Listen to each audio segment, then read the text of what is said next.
कार्तिक कृष्ण पक्ष को चंद्रोदय चतुर्थी में किया जाता है। कार्तिक मास के कृष्ण की चतुर्थी को करवा चौथ कहते हैं। सुहागवती स्त्रियों के लिए यह बहुत ही श्रेष्ठ व्रत है। स्त्रियां इस व्रत को पति के दीर्घजीवी होने के लिए करती हैं। इस दिन सुहागिन स्त्रियां चावल पीसकर दीवार पर करवा चौथ बनाती हैं, जिसे व्रत कहते हैं। इस करवा चौथ में पति के अनेक रूप बनाए जाते हैं तथा सुहाग की वस्तुएं जैसे चूड़ी, बिंदी, बिछुआ, मेहंदी और महावर आदि के साथ दूध देने वाली गाय, करुआ बेचने वाली कुमारी, महावर लगाने वाली नाइन, चूड़ी पहनाने वाली मनिहारिन, 7 भाई और उनकी इकलौती बहन, सूर्य, चंद्रमा, गौरा और पार्वती आदि देवी देवताओं के भी चित्र बनाए जाते हैं। सुहागिन स्त्रियों को इस दिन निर्जल व्रत रखना चाहिए।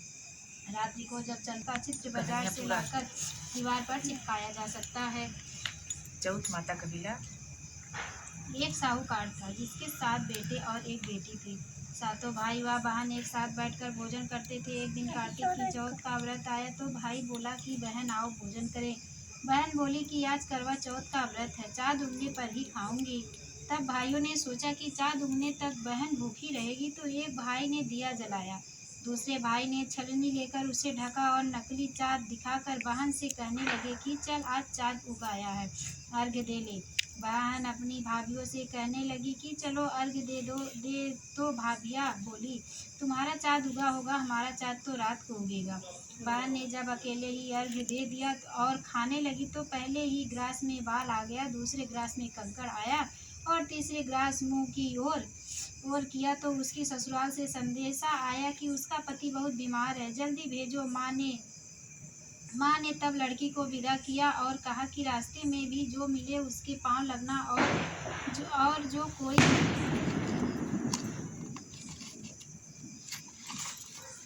कोई सुहाग का आशीष दे तो उसके पल्ले में गांठ लगाकर उसे कुछ रुपए देना। बहन जब भाइयों से विदा हुई तो रास्ते में जो भी मिला उसने यही आशीष दिया कि तुम 7 भाइयों की बहन, तुम्हारे भाई राखी सुखी रहें और तुम उनका सुख देखो। सुहाग का आशीष किसी ने भी नहीं दिया। जब वह ससुराल पहुंची तो दरवाजे पर उसकी छोटी ननद खड़ी थी।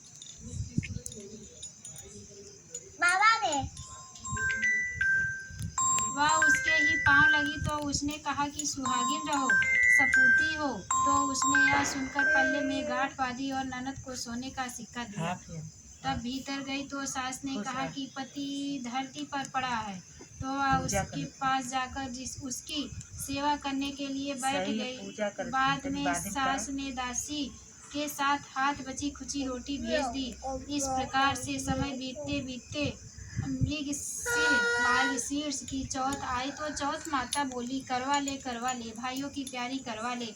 लेकिन जब उसे चौथ माता नहीं दिखलाई तो वह बोली हे माता, आपने मुझे उजाड़ा तो आप ही मेरा उद्धार करोगी, आपको मेरा सुहाग देना पड़ेगा। तब उस चौथ माता ने बताया कि पौष की चौथ आएगी, वह मेरे से बड़ी है, उससे ही सब कहना, वह तुम्हारा ही सुहाग वापस देगी। पौष की चौथ आकर चली गई, माघ की चली गई, फाल्गुन की चली गई, चैत्र बैसाख जेठ आषाढ़ और श्रावण भादों की सभी चौथ आई और यही कहकर चली गई कि आगे वाली को कहना। असौज की चौथ आई तो उसने बताया कि तुम पर कार्तिक की चौथ नाराज है, उसी ने तुम्हारा सुहाग लिया है, वही वापस कर सकती हैं, वही आएंगी तो पाँव पकड़कर विनती करना या बताकर वह भी चली गई। जब कार्तिक की चौथ आई तो वह गुस्से में बोली भाइयों की प्यारी करवा ले, दिन में चाँद उगानी करवा ले, व्रत खंडन करने वाली करवा ले, भूखी करवा ले। या तो सुनकर वह चौथ माता को देखकर उसके पाँव पकड़कर गिड़गिड़ाने लगी, हे चौथ माता, मेरा सुहाग तुम्हारे हाथों में है, आप ही मुझसे सुहागिन करे। तो माता बोली पापी हत्यारिन, मेरे पाँव पकड़कर क्यों बैठी गई हो। तब वह बोली कि जो मुझसे भूल हुई उसे क्षमा कर दो, अब भूल नहीं करूँगी। तो चौथ माता ने प्रसन्न होकर आंखों से काजल, नाखूनों से मेहंदी और टीके में से रोली लेकर छोटी उंगली से उसके आदमी पर छींटा दिया तो वह उठकर बैठ गया और बोला कि मैं आज बहुत सोया। वह बोली क्या सोए, मुझे तो 12 महीने हो गए, अब जाकर चौथ माता ने मेरा सुहाग लौटाया। तब उसने कहा कि जल्दी से माता का पूजन करो। जब चौथ की कहानी सुनी, करवा का पूजन किया तो प्रसाद खाकर दोनों पति पत्नी चौपड़ खेलने बैठ गए। नीचे से दासी आई, उसने उन दोनों के दोनों को चौपड़ पासे से खेलते देखा तो उसने सासू जी को जाकर बताया। तब से सारे गांव में यह बात प्रसिद्ध हो गई कि सब स्त्रियां चौथ का व्रत करें तो सुहाग अटल रहेगा। जिस तरह से साहूकार की बेटी का सुहाग दिया, उसी तरह से माता चौथ माता सबको सुहागिन रखे। यही करवा चौथ के उपवास की सनातन महिमा है। जय करवा माता की जय। द्रौपदी ने शोक विहल हो कृष्ण की आराधना की। कृष्ण उपस्थित हुए और पूछा, कहो क्या कष्ट है तुम्हें? प्रभु, द्रौपदी ने हाथ जोड़कर कहा, मुझे क्या कष्ट है? आप तो स्वयं जानते हैं, आप तो अंतर्यामी हैं। मुझे कष्टों के बोझ से विहल कर दिया है। क्या कोई ऐसा उपाय है जिससे इन कष्टों से छुटकारा मिल सके? तुम्हारा प्रश्न अति उत्तम है द्रौपदी।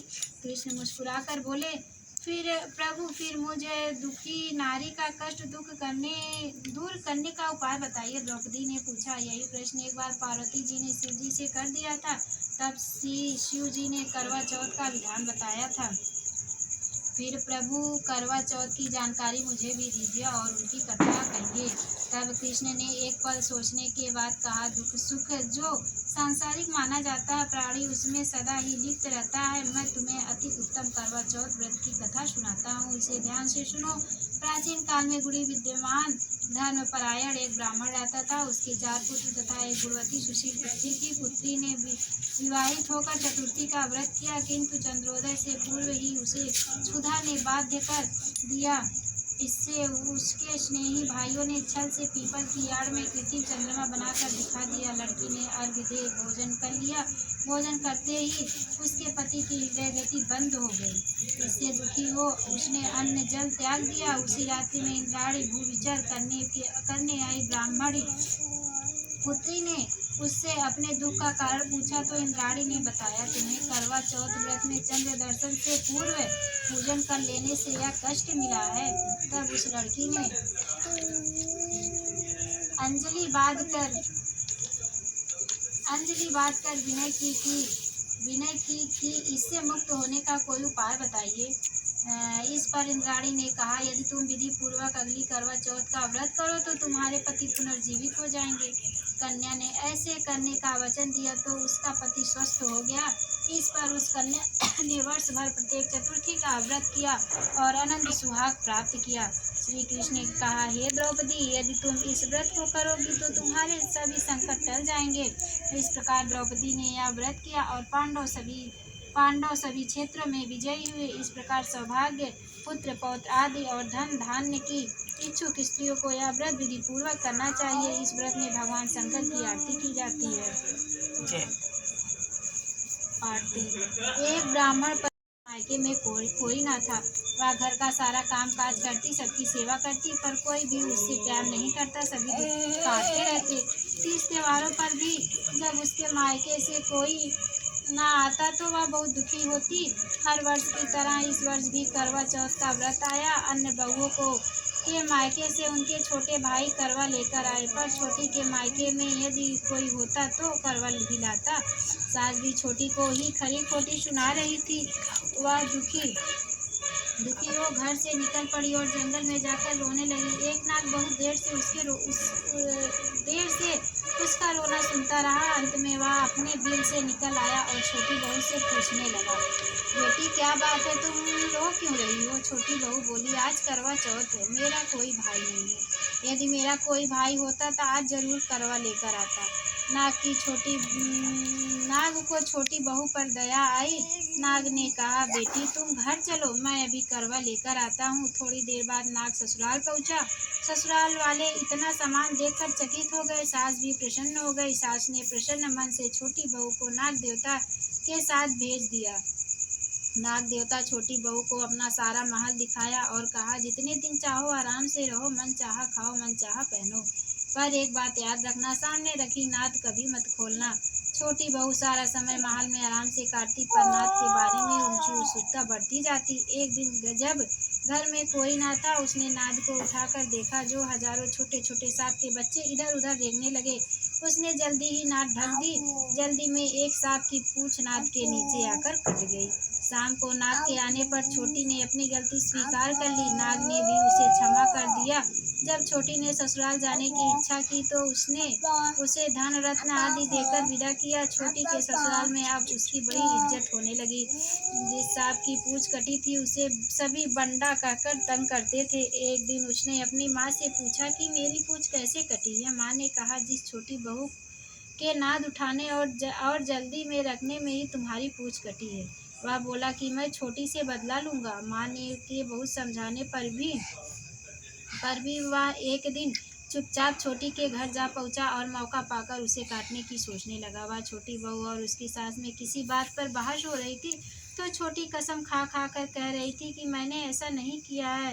वह कह रही थी कि मुझे बंडा भैया से प्यारा कोई नहीं है, उन्हीं की कसम खाकर कहती हूँ कि मैंने ऐसा नहीं किया। बंडा ने जब सुना तो सोचने लगा, जो मुझसे इतना प्यार करती है मैं उसे ही काटने आया हूँ। वह चुपचाप घर चला गया। माँ ने पूछा, ले आए बहन से बदला? वह कहने लगा, माँ बहन से कैसा बदला? तभी से बंडा भाई व छोटी बहन हुए। भाई प्रतिवर्ष चौथ के दिन करवा लेकर जाता, वह बहन बड़े प्यार से करवा चौथ का व्रत करती। के कृष्ण पक्ष की चतुर्थी चौथ के दिन उसका पति नदी में स्नान करने के लिए गया। स्नान करते समय एक मगरमच्छ ने उसके पैर पकड़ लिया। वह करवा करवा नाम लेकर जोर जोर से अपनी पत्नी को पुकारने लगा। उसकी आवाज़ सुनकर उसकी पत्नी दौड़कर आई और उसने मगर को कच्चे धागे से बांध दिया। मगर वह को बात कर वह यमराज के यहाँ पहुँची और यमराज से बोली, भगवान, मगरमच्छ ने मेरे पति का पैर पकड़ लिया है, अतः पैर पकड़ने के अपराध में मैं आप अपने बल से उस मगरमच्छ को नरक में ले जाओ। यमराज ने कहा, अभी मगरमच्छ की आयु शेष है, अतः मैं उसे नहीं मार सकता। इस पर करवा ने कहा, यदि आप ऐसा नहीं करोगे तो मैं आपको श्राप देकर नष्ट कर दूंगी। यह सुनकर यमराज डर गए और उस पवित्रता स्त्री करवा के साथ जाकर मगरमच्छ को उन्होंने यमपुरी भेज दिया और करवा के पति को दीर्घायु प्रदान की। उसी दिन से यह करवा चौथ मनाई जाती है और सुहागन स्त्रियों के द्वारा व्रत रखा जाता है। हे करवा माता, जैसे तुमने अपने पति की सुरक्षा की वैसे सबकी पतियों की सुरक्षा करना।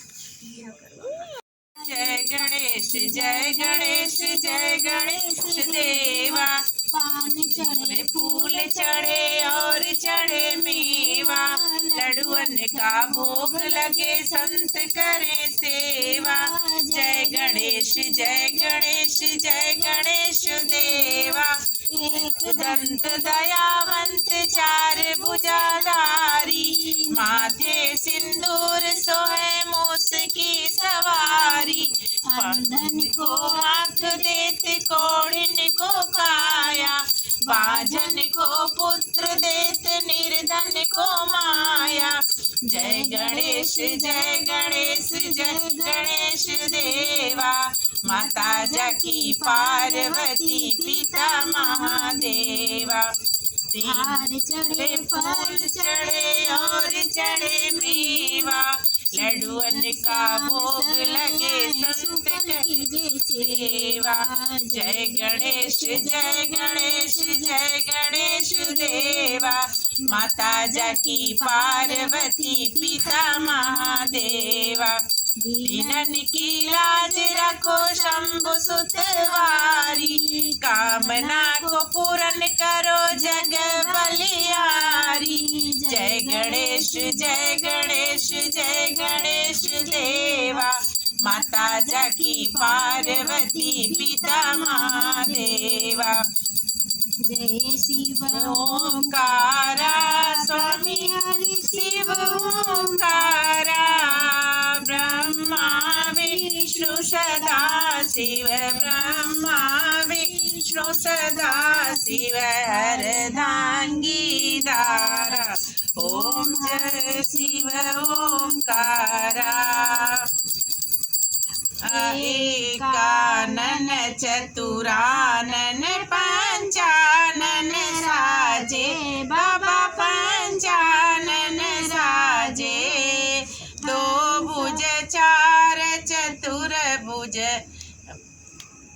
दस भुज अति उल्टा होता। एकानन चतुरानन पंचानन राजे। हंसासन गरुड़ासन वृषवाहन साजे। ओम जय शिव ओंकारा।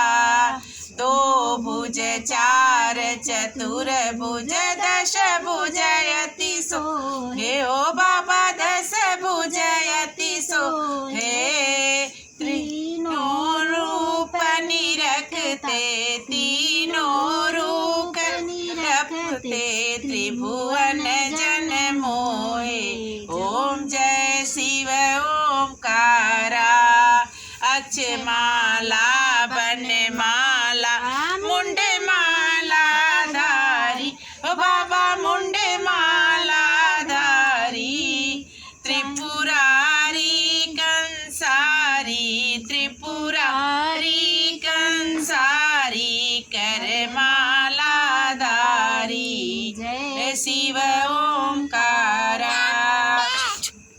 श्वेतांबर पीतांबर बागंबर अंगे हो बाबा बागंबर अंगे सनकादिक ब्रह्मादिक भूतादिक संगे ओम वायामर की जय हो मैया विनती करूं मैं दोनों कर जोड़े मैया विनती करूं मैं दोनों कर जोड़े मैया दूसरी अरज मोरी सुन ली जय हो मैया दूसरी अरज मोरी सुन ली जय मोरे हाथ की चूड़िया अमर की जय हो मोरे हाथ की चूड़िया अमर की जय मैया विनती करूं मैं दोनों कर जोड़े मैया विनती करूं मैं दोनों कर जोड़े मैया तीसरी अरज मोरी सुन ली जय हो मैया तीसरी अरज मोरी सुन ली जय मोरे लाल पीली चुनरी अमर की जय मोरी लाली चुनरिया अमर की जय मैया विनती करूं मैं दोनों कर जोड़े मैया विनती करूं मैं दोनों कर जोड़े मैया चौथी अरज मोरी सुन लीजे मैया चौथी अरज मोरी सुन लीजे मोरे गोदी बलकवा अमर की जय मोरे गोदी बलकवा अमर की जय मैया विनती करूं मैं दोनों कर जोड़े मैया विनती करूं मैं दोनों कर जोड़े मैया पचमी अरज मोरी सुन लीजे मैया पचमी अरज मोरी सुन लीजे मोर भाई भतीजवा अमर की जय मोर भाई भतीजवा अमर की जय मैया विनती करूं मैं दोनों कर जोड़े मैया विनती करूं मैं दोनों कर जोड़े।